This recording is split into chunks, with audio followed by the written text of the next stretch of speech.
Welcome to the world of Buddhist Audio Bookshelf. Today, we embark on a transformative journey as we delve into the Vimalakirti Nirdesa Sutra, a revered text within Buddhist literature. This scripture is a treasure trove of teachings, providing deep insights into the nature of reality, wisdom, and the path to enlightenment.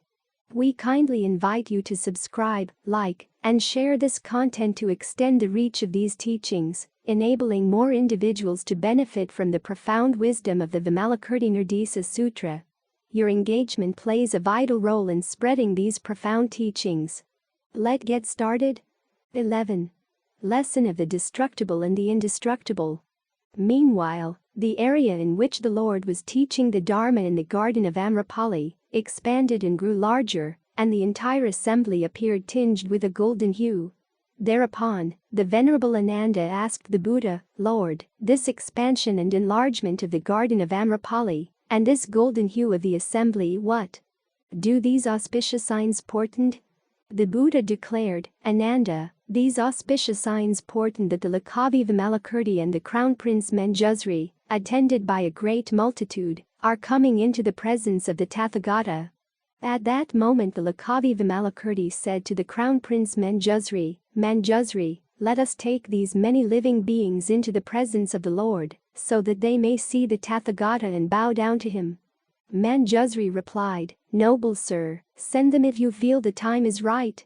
Thereupon the Lakavi Vimalakirti performed the miraculous feat of placing the entire assembly, replete with thrones, upon his right hand and then, having transported himself magically into the presence of the Buddha, placing it on the ground.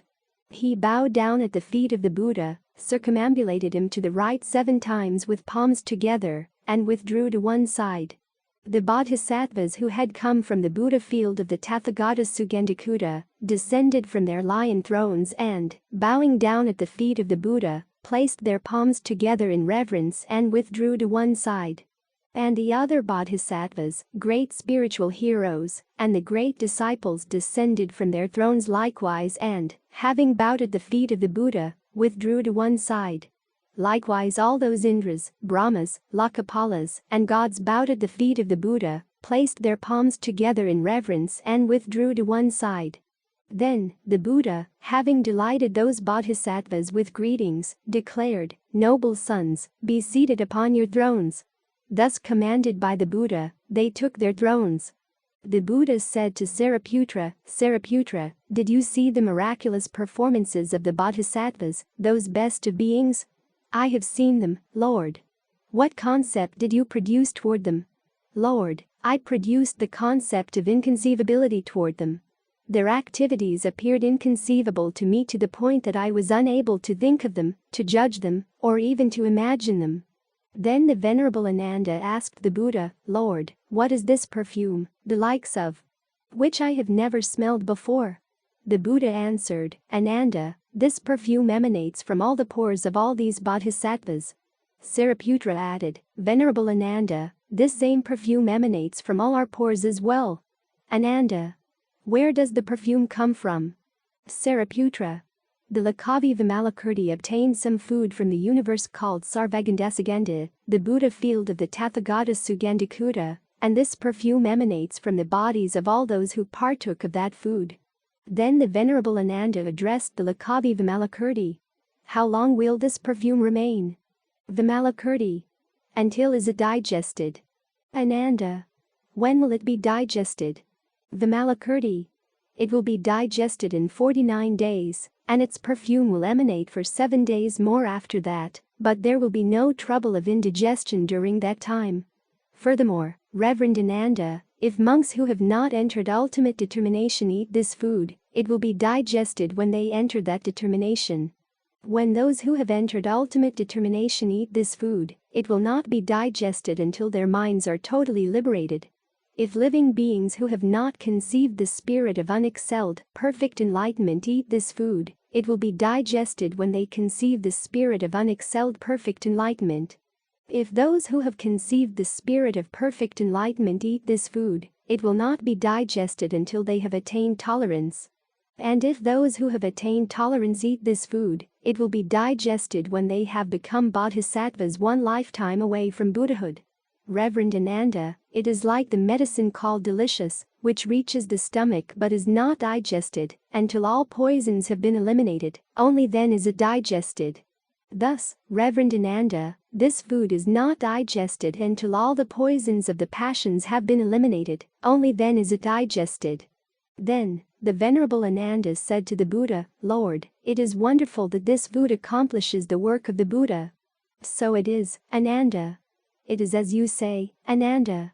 There are Buddha fields that accomplish the Buddha work by means of bodhisattvas, those that do so by means of lights, those that do so by means of the tree of enlightenment, those that do so by means of the physical beauty and the marks of the Tathagata, those that do so by means of religious robes, those that do so by means of good, those that do so by means of water, those that do so by means of gardens, those that do so by means of palaces, those that do so by means of mansions, those that do so by means of magical incarnations, those that do so by means of empty space, and those that do so by means of lights in the sky. Why is it so, Ananda? Because by these various means, living beings become disciplined.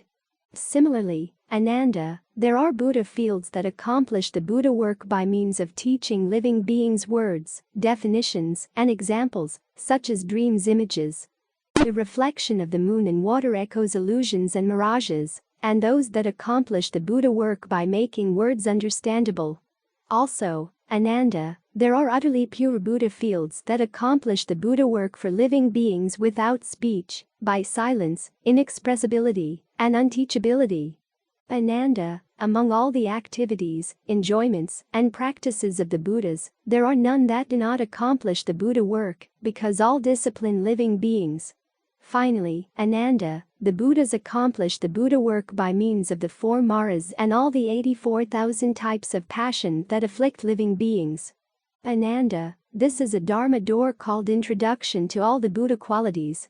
The bodhisattva who enters this Dharma door experiences neither joy nor pride when confronted by a Buddha field adorned with the splendor of all noble qualities, and experiences neither sadness nor aversion when confronted by a Buddha field apparently without that splendor. But in all cases produces a profound reverence for all the Tathagatas. Indeed, it is wonderful how all the Lord Buddhas, who understand the equality of all things, manifest all sorts of Buddha fields in order to develop living beings. Ananda, just as the Buddha fields are diverse as to their specific qualities, but have no difference as to the sky that covers them, so, Ananda, the Tathagatas are diverse as to their physical bodies, but do not differ as to their unimpeded gnosis.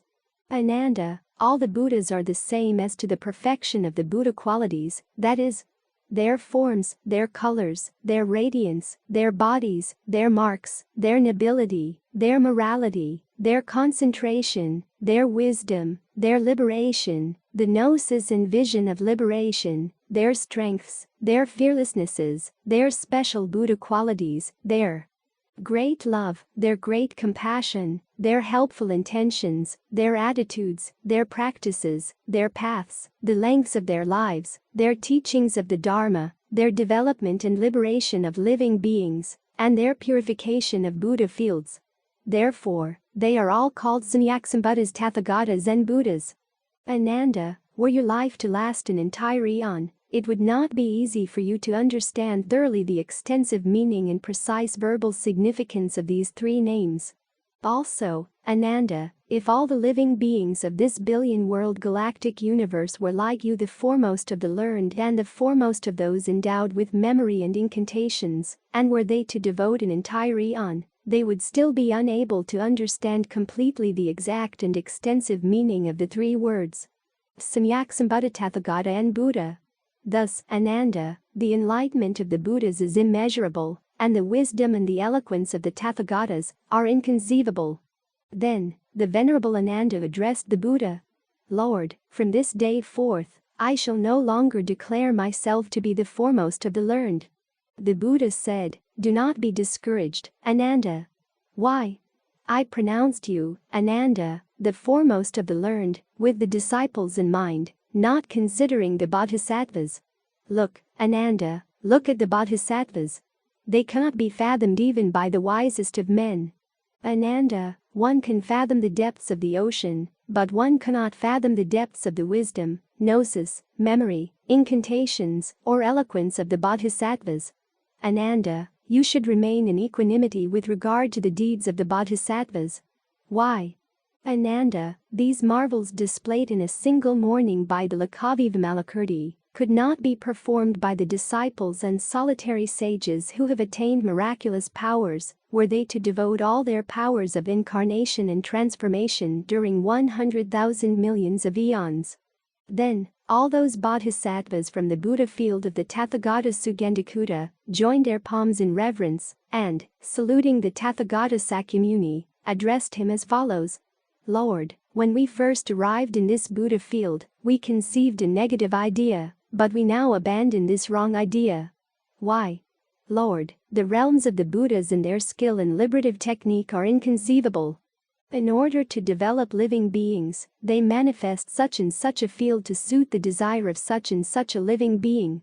Lord, please give us a teaching by which we may remember you when we have returned to Sarvagandasaganda.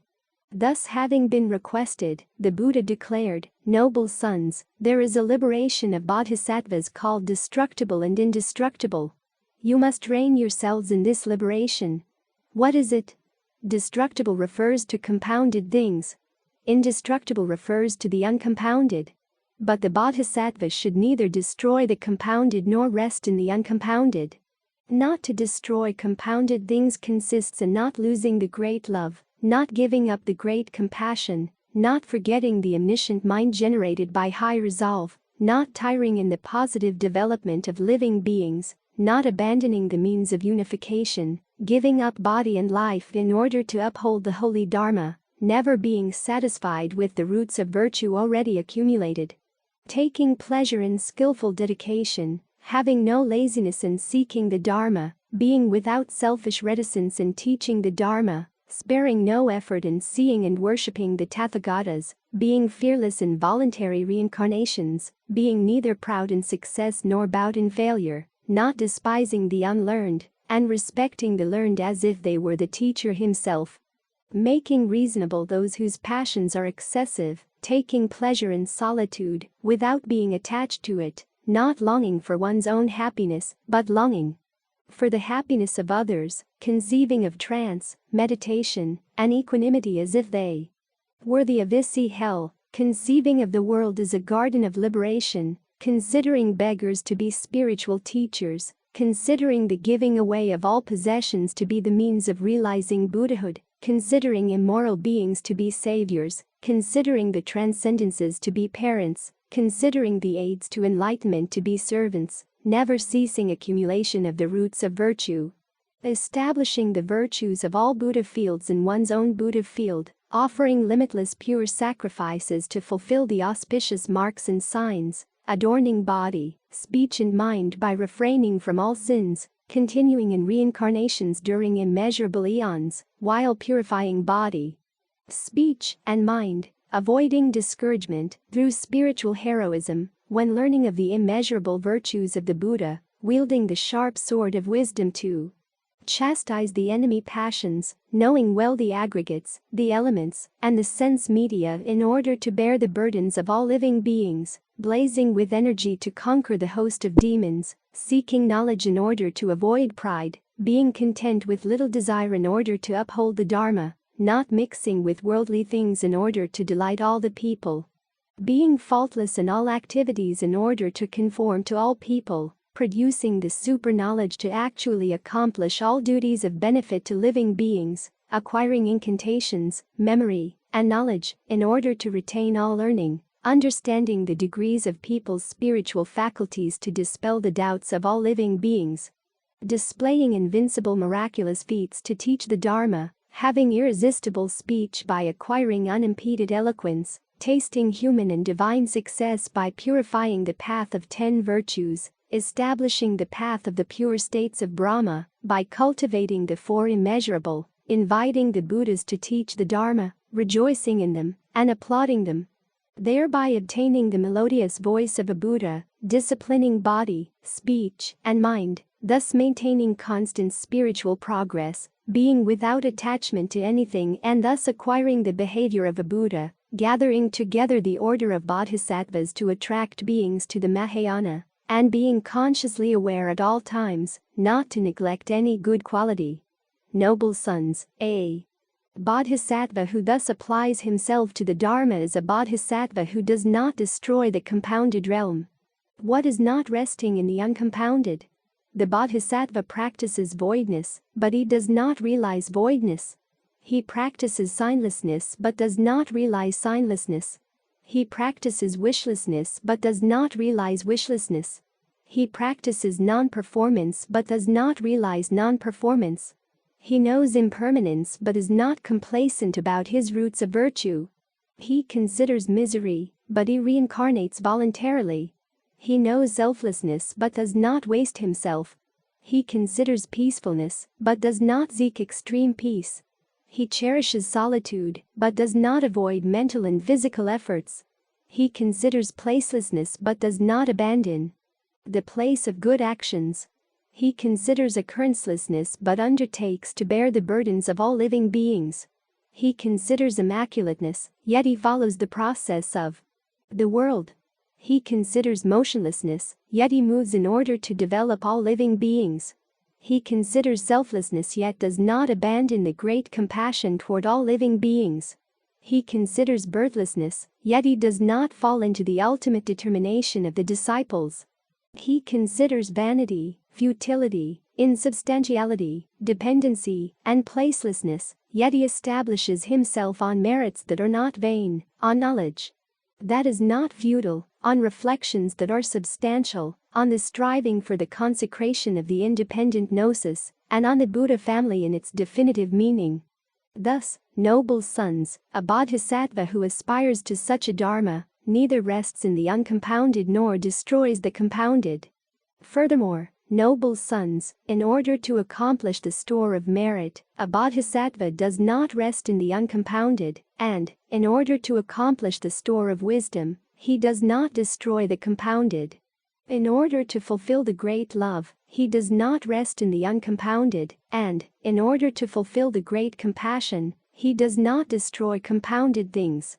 In order to develop living beings, he does not rest in the uncompounded, and in order to aspire to the Buddha qualities, he does not destroy compounded things.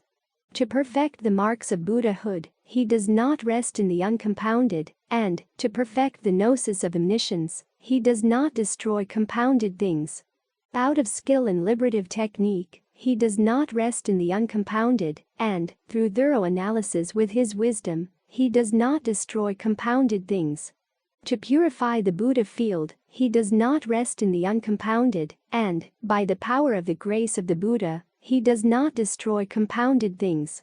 Because he feels the needs of living beings, he does not rest in the uncompounded, and, in order to show truly the meaning of the Dharma, he does not destroy compounded things. Because of his store of roots of virtue, he does not rest in the uncompounded, and because of his instinctive enthusiasm for these roots of virtue, he does not destroy compounded things. To fulfill his prayers, he does not rest in the uncompounded, and, because he has no wishes, he does not destroy compounded things. Because his positive thought is pure, he does not rest in the uncompounded, and, because his high resolve is pure, he does not destroy compounded things.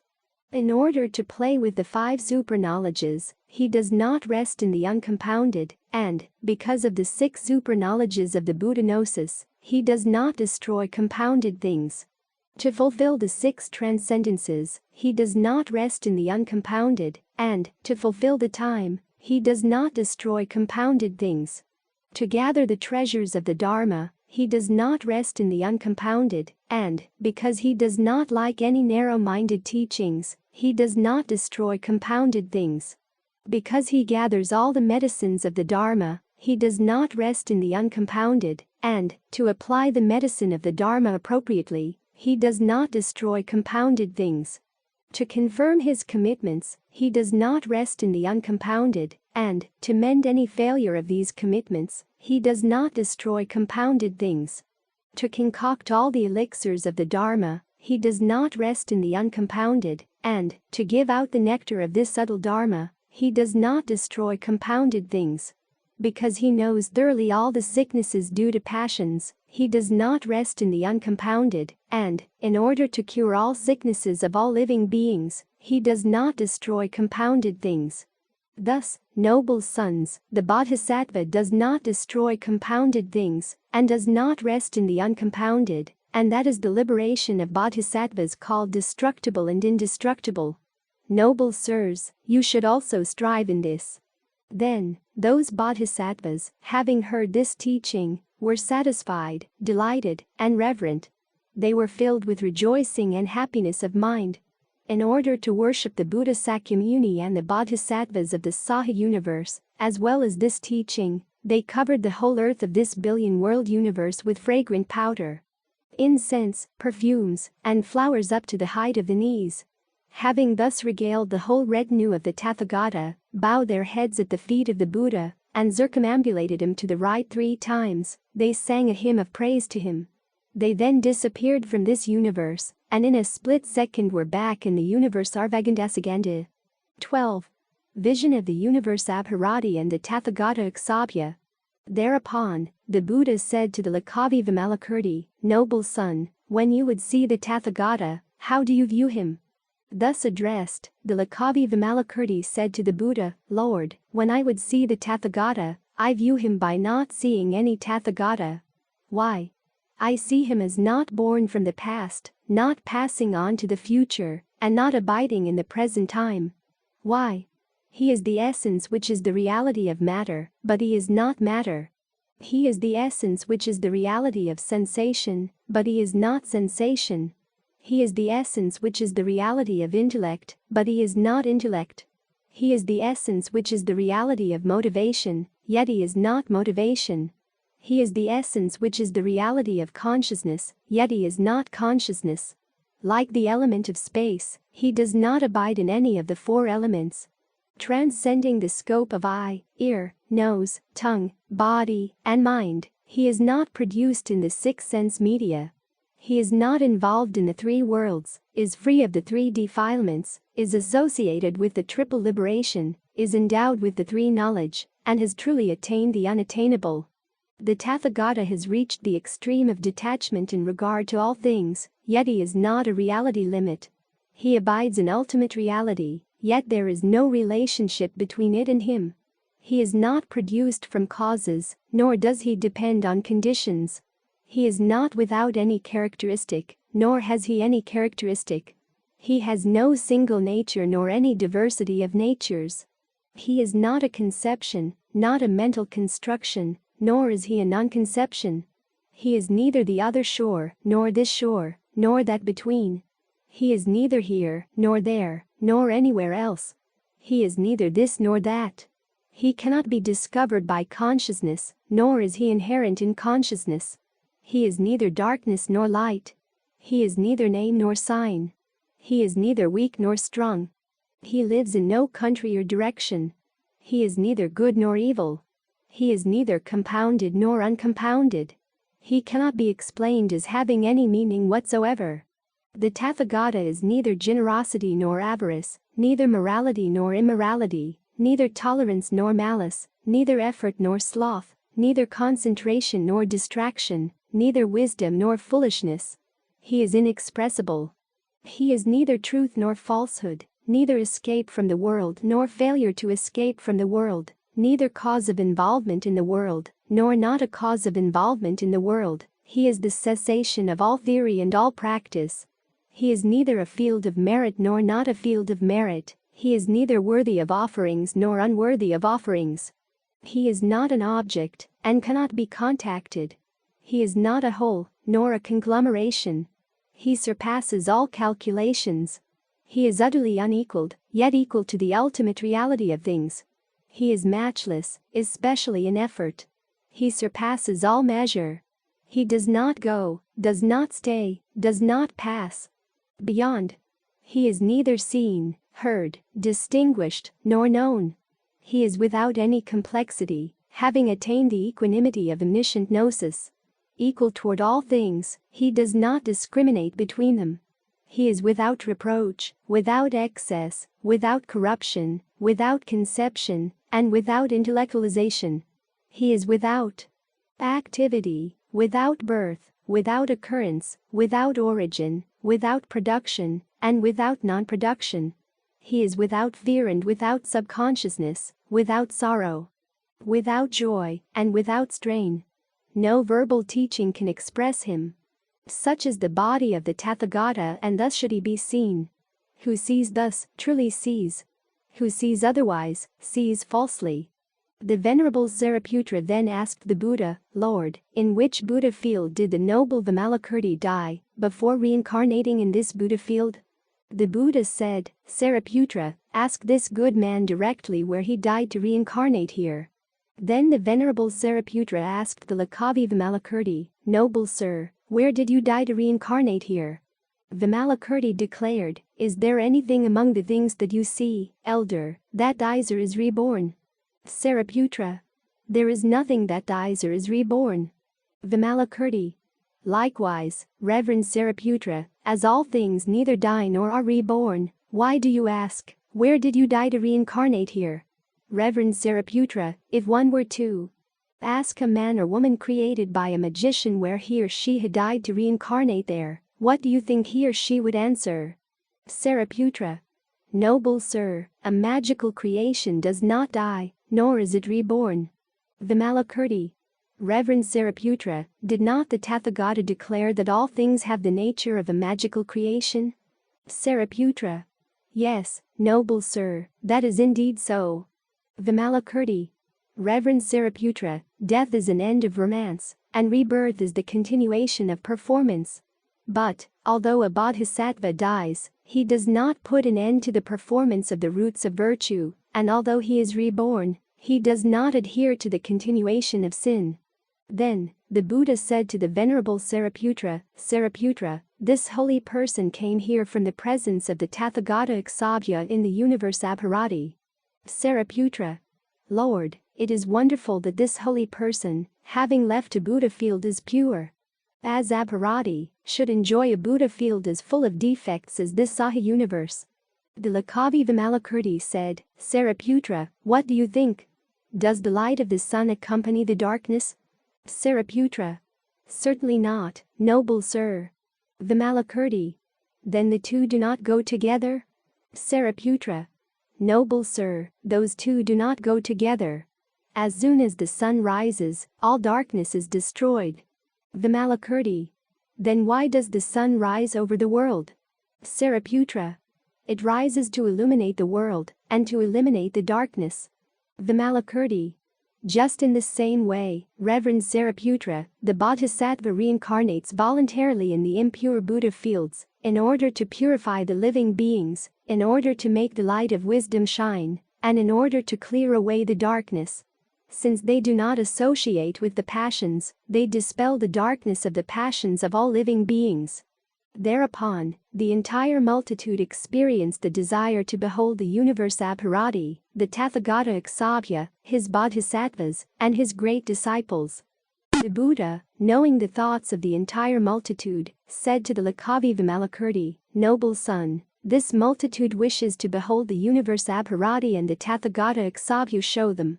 Then the Lakavi Vimalakirti thought, without rising from my couch, I shall pick up in my right hand the universe Abharati and all it contains. Its hundreds of thousands of bodhisattvas, its abodes of devas, nagas, yaksas, gandharvas, and asuras, bounded by its Kakravata mountains, its rivers, lakes, fountains, streams, oceans, and other bodies of water. Its Mount Sumeru and other hills and mountain ranges, its moon, its sun, and its stars, its devas, nagas, yaksas, gandharvas, and asuras themselves, its Brahma and his retinues, its villages, cities, towns, provinces, kingdoms, men, women, and houses, its bodhisattvas, its disciples, the tree of enlightenment of the Tathagata Aksaabhya, and the Tathagata Aksaabhya himself, seated in the middle of an assembly vast as an ocean, teaching the Dharma. Also the lotuses that accomplish the Buddha work among the living beings, the three jeweled ladders that rise from its earth to its Trayastrimsa heaven, on which ladders the gods of that heaven descend to the world to see, honor, and serve the Tathagata Aksobhya, and to hear the Dharma. And on which the men of the earth climb to the Trayastrimsa heaven to visit those gods. Like a potter with his wheel, I will reduce that universe Abharati, with its store of innumerable virtues, from its watery base up to its Akanistha heaven, to a minute size, and, carrying it gently like a garland of flowers, will bring it to this Saha universe, and will show it to the multitudes. Then, the Lakavi Vimalakirti entered into a concentration, and performed a miraculous feat such that he reduced the universe Abharati to a minute size, and took it with his right hand, and brought it into this Saha universe. In that universe Abharati, the disciples, bodhisattvas, and those among gods and men who possessed the superknowledge of the divine I all cried out, Lord, we are being carried away. Sugata, we are being carried off. Protect us, O Tathagata.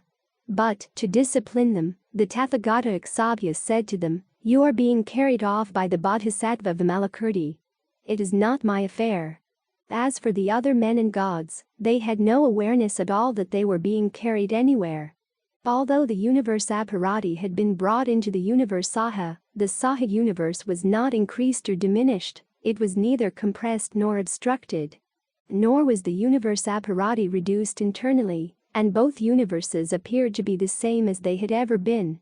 Thereupon, the Buddha Sakyamuni asked all the multitudes, friends, behold the splendors of the universe Abharati, the Tathagata Aksobhya, the array of his Buddha field, and the splendors of these disciples and bodhisattvas.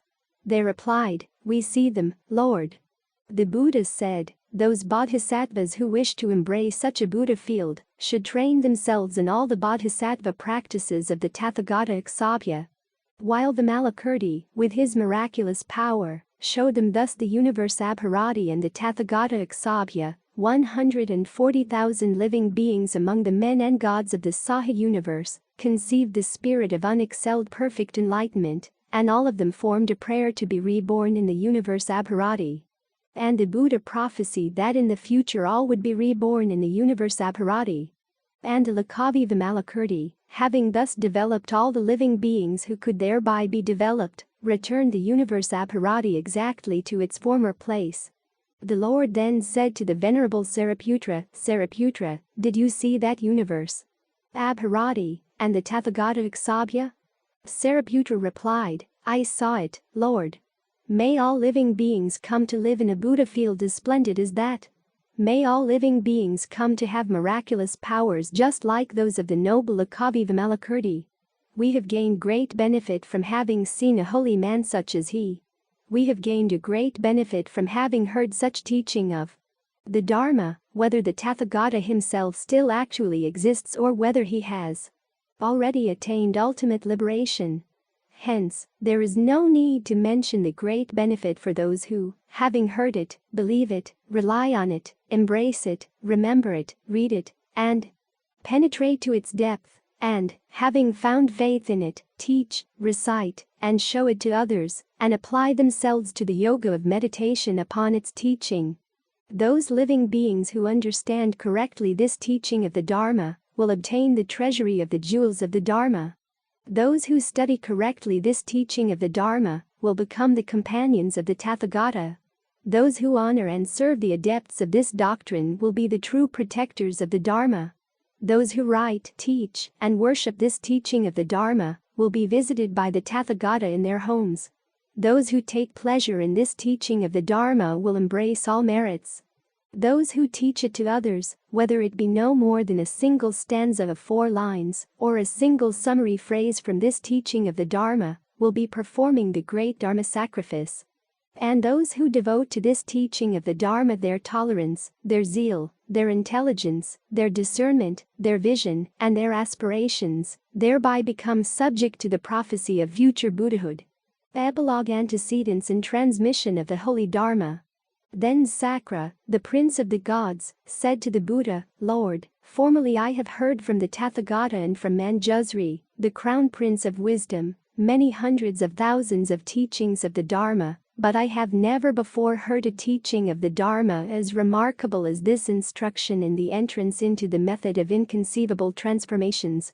Lord, those living beings who, having heard this teaching of the Dharma, accept it, remember it, read it, and understand it deeply will be, without a doubt, true vessels of the Dharma. There is no need to mention those who apply themselves to the yoga of meditation upon it. They will cut off all possibility of unhappy lives, will open their way to all fortunate lives, will always be looked after by all Buddhas, will always overcome all adversaries, and will always conquer all devils. They will practice the path of the Bodhisattvas, will take their places upon the seat of enlightenment, and will have truly entered the domain of the Tathagatas. Lord, the noble sons and daughters who will teach and practice this exposition of the Dharma will be honored and served by me and my followers. To the villages, towns, cities, states, kingdoms, and capitals wherein this teaching of the Dharma will be applied, taught, and demonstrated, I and my followers will come to hear the Dharma. I will inspire the unbelieving with faith, and I will guarantee my help and protection to those who believe and uphold the Dharma. At these words, the Buddha said to Sakra, the Prince of the Gods, Excellent, excellent, Prince of Gods. The Tathagata rejoices in your good words. Prince of Gods, the enlightenment of the Buddhas of the past, present, and future is expressed in this discourse of Dharma. Therefore, Prince of Gods, when noble sons and daughters accept it, repeat it, understand it deeply, write it completely, and, making it into a book, honor it, those sons and daughters thereby pay homage to the Buddhas of the past, present, and future. Let us suppose, Prince of Gods, that this billion-world galactic universe were as full of Tathagatas as it is covered with groves of sugarcane, with rose bushes, with bamboo thickets, with herbs, and with flowers, and that a noble son or daughter were to honor them, revere them, respect and adore them, offering them all sorts of comforts and offerings for an eon or more than an eon. And let us suppose that, these Tathagatas having entered ultimate liberation, he or she honored each of them by enshrining their preserved bodies in a memorial stupa made of precious stones, each as large as a world with 4 great continents, rising as high as the world of Brahma, adorned with parasols, banners, standards, and lamps. And let us suppose finally that, having erected all these stupas for the Tathagatas, he or she were to devote an eon or more to offering them flowers, perfumes, banners, and standards, while playing drums and music. That being done, what do you think, Prince of Gods? Would that noble son or daughter receive much merit as a consequence of such activities? Sakra, the Prince of Gods, replied, Many merits, Lord. Many merits, O Sugata. Were one to spend hundreds of thousands of millions of eons, it would be impossible to measure the limit of the mass of merits that noble son or daughter would thereby gather. The Buddha said, Have faith, Prince of Gods, and understand this. Whoever accepts this exposition of the Dharma called instruction in the inconceivable liberation, recites it, and understands it deeply, he or she will gather merits even greater than those who perform the above acts. Why so? Because, Prince of Gods, the enlightenment of the Buddhas arises from the Dharma, and one honors them by the Dharma worship, and not by material worship. Thus it is taught, Prince of Gods, and thus you must understand it. The Buddha then further said to Sakra, the Prince of Gods, once, Prince of Gods, long ago, long before eons more numerous than the innumerable, immense, immeasurable, inconceivable, and even before then, the Tathagata called Vaisajiraja appeared in the world. A saint, perfectly and fully enlightened, endowed with knowledge and conduct, a blissful one, knower of the world, incomparable knower of men who need to be civilized, teacher of gods and men, a lord, a Buddha. He appeared in the eon called Vikarana in the universe called Mahavyuha. The length of life of this Tathagata Vaisajiraja, perfectly and fully enlightened one, was 20 short eons. His retinue of disciples numbered 36 million billion, and his retinue of bodhisattvas numbered 12 million billion. In that same era, Prince of Gods, there was a universal monarch called King Ratnakatra, who reigned over the 4 continents and possessed 7 precious jewels.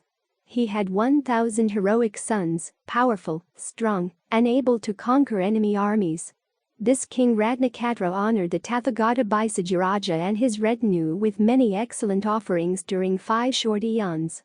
At the end of this time, the king Ratnakatra said to his sons, "Recognizing that during my reign I have worshipped the Tathagata, in your turn you also should worship him."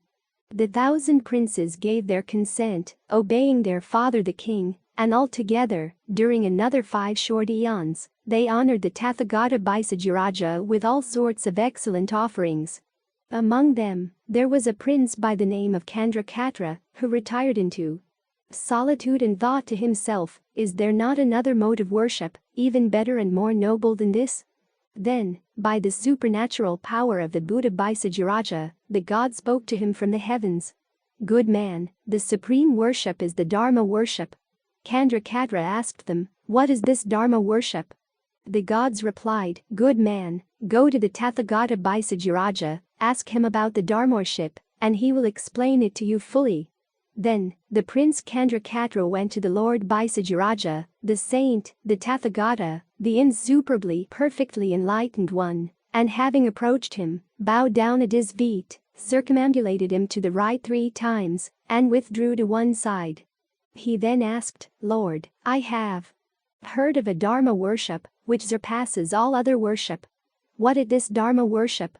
The Tathagata Bhaisajiraja said, "Noble son, the Dharma worship is that worship rendered to the discourses taught by the Tathagata.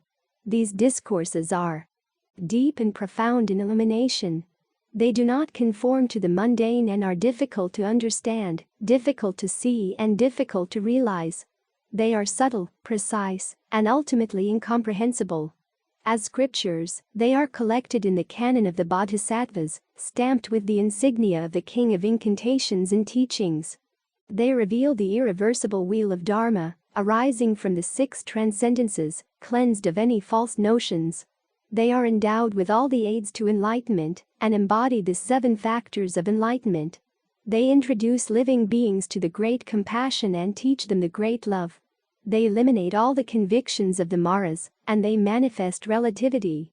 They contain the message of selflessness, living beinglessness, lifelessness, personlessness, voidness, signlessness, wishlessness, non-performance, non-production, and non-occurrence.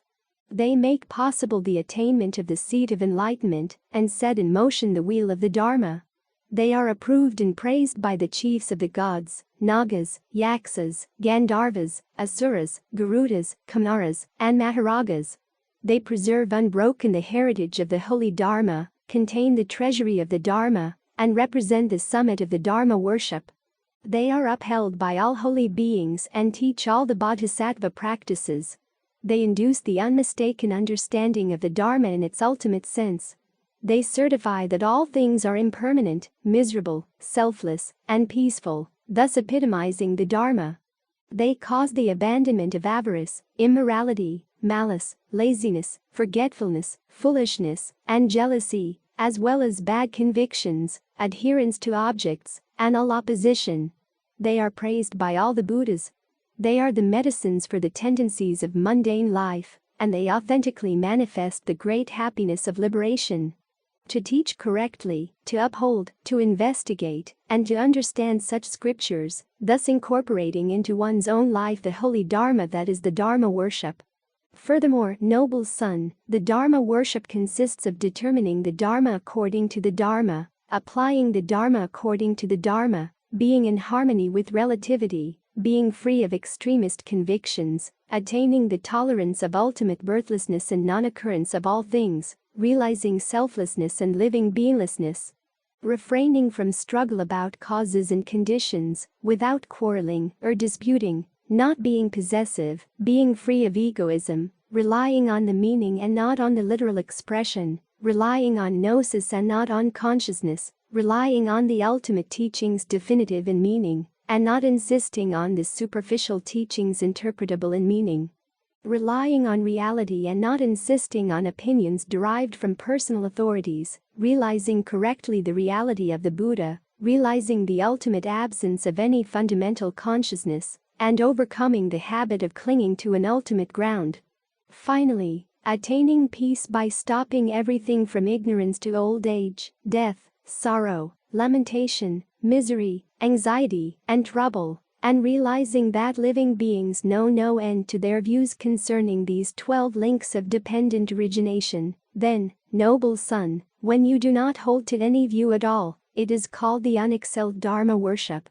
Prince of Gods, when the Prince Candrakatra had heard this definition of Dharma worship from the Tathagata Bhaisajaraja, he attained a conformative tolerance of ultimate birthlessness, and, taking his robes and ornaments, he offered them to the Buddha Bhaisajaraja, saying, "When the Tathagata will be in ultimate liberation, I wish to defend his holy Dharma, to protect it, and to worship it. May the Tathagata grant me his supernatural blessing, that I may be able to conquer Mara and all adversaries, and to incorporate in all my lives the holy Dharma of the Buddha." The Tathagata Bhaisajaraja, knowing the high resolve of Candrakatra, prophesied to him that he would be, at a later time, in the future, the protector, guardian, and defender of the city of the holy Dharma. Then, Prince of Gods, the Prince Candrakatra, out of his great faith in the Tathagata, left the household life in order to enter the homeless life of a monk, and having done so, lived making great efforts toward the attainment of virtue. Having made great effort and being well established in virtue, he soon produced the 5 superknowledges, understood the incantations, and obtained the invincible eloquence. When the Tathagata Bhaisajaraja attained ultimate liberation, Candrakatra, on the strength of his superknowledges and by the power of his incantations, made the wheel of the Dharma turn, just as the Tathagata Bhaisajaraja had done, and continued to do so for 10 short eons.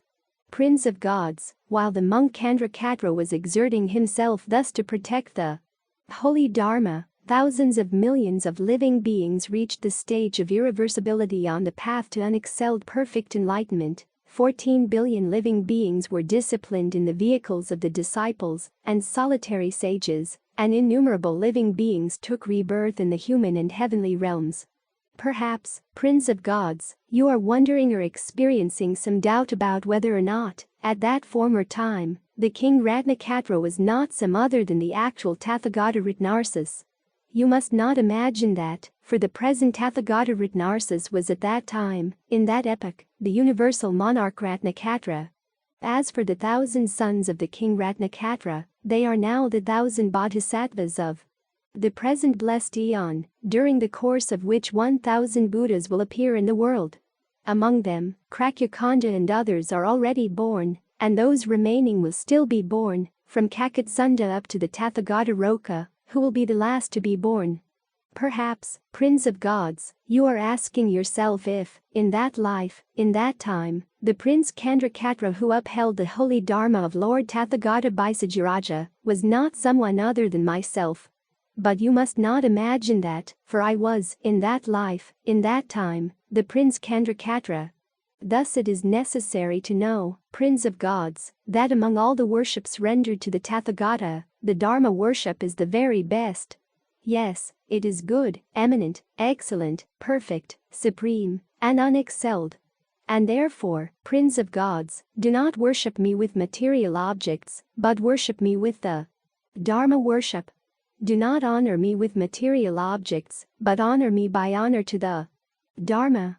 Then the Lord Sakyamuni said to the Bodhisattva Maitreya, the great spiritual hero, I transmit to you, Maitreya, this unexcelled perfect enlightenment which I attained only after innumerable millions of billions of eons, in order that, at a later time, during a later life, a similar teaching of the Dharma, protected by your supernatural power, will spread in the world and will not disappear. Why?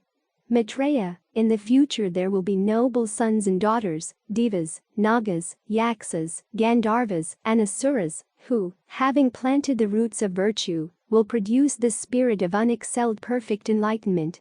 If they do not hear this teaching of the Dharma, they will certainly lose boundless advantages and even perish. But if they hear such a teaching, they will rejoice, will believe, and will accept it upon the crowns of their heads.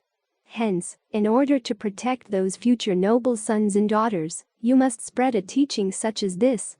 Maitreya, there are 2 gestures of the Bodhisattvas. What are they? The first gesture is to believe in all sorts of phrases and words, and the second gesture is to penetrate exactly the profound principle of the Dharma without being afraid.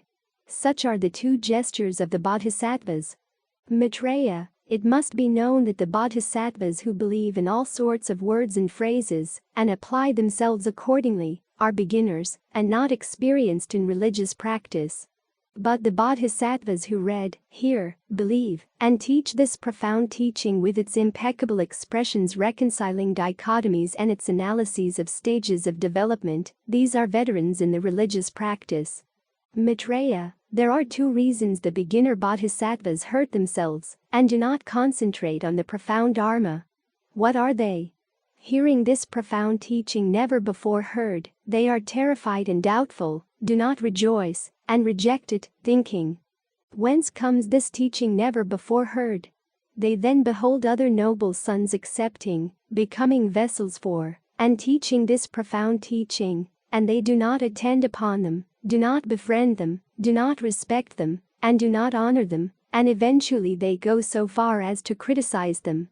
These are the two reasons the beginner Bodhisattvas hurt themselves and do not penetrate the profound Dharma. There are two reasons the Bodhisattvas who do aspire to the profound Dharma hurt themselves and do not attain the tolerance of the ultimate birthlessness of things. What are these two? These Bodhisattvas despise and reproach the beginner Bodhisattvas who have not been practicing for a long time, and they do not initiate them or instruct them in the profound teaching. Having no great respect for this profound teaching, they are not careful about its rules. They help living beings by means of material gifts, and do not help them by means of the gift of the Dharma. Such, Maitreya, are the two reasons the Bodhisattvas who aspire to the profound Dharma hurt themselves, and will not quickly attain the tolerance of the ultimate birthlessness of all things. Thus having been taught, the Bodhisattva Maitreya said to the Buddha, Lord, the beautiful teachings of the Tathagata are wonderful and truly excellent. Lord, from this time forth, I will avoid all such errors, and will defend and uphold this attainment of unexcelled perfect enlightenment by the Tathagata, during innumerable hundreds of thousands of millions of billions of eons. In the future, I will place in the hands of noble sons and noble daughters who are worthy vessels of the holy Dharma this profound teaching. I will instill in them the power of memory with which they may, having believed in this teaching, retain it, recite it, penetrate its depths, teach it, propagate it, write it down, and proclaim it extensively to others. Thus I will instruct them, Lord, and thus it may be known that in that future time those who believe in this teaching and who enter deeply into it will be sustained by the supernatural blessing of the Bodhisattva Maitreya. Thereupon the Buddha gave his approval to the Bodhisattva Maitreya. Excellent. Excellent. Your word is well given. The Tathagata rejoices and commends your good promise.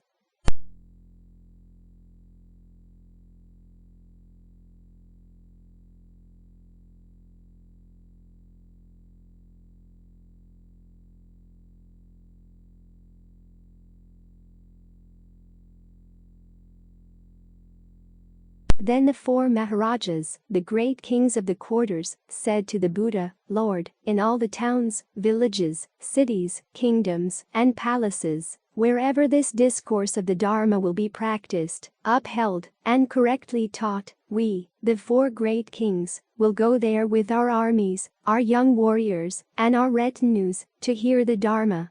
And we will protect the teachers of this Dharma for a radius of 1 league. So that no one who plots injury or disruption against these teachers will have any opportunity to do them harm. Then the Buddha said to the Venerable Ananda, receive then, Ananda, this expression of the teaching of the Dharma. Remember it, and teach it widely and correctly to others. Ananda replied, I have memorized, Lord, this expression of the teaching of the Dharma. But what is the name of this teaching, and how should I remember it? The Buddha said, Ananda, this exposition of the Dharma is called the teaching of Vimalakirti or the reconciliation of dichotomies or even section of the inconceivable liberation. Remember it thus. Thus spoke the Buddha.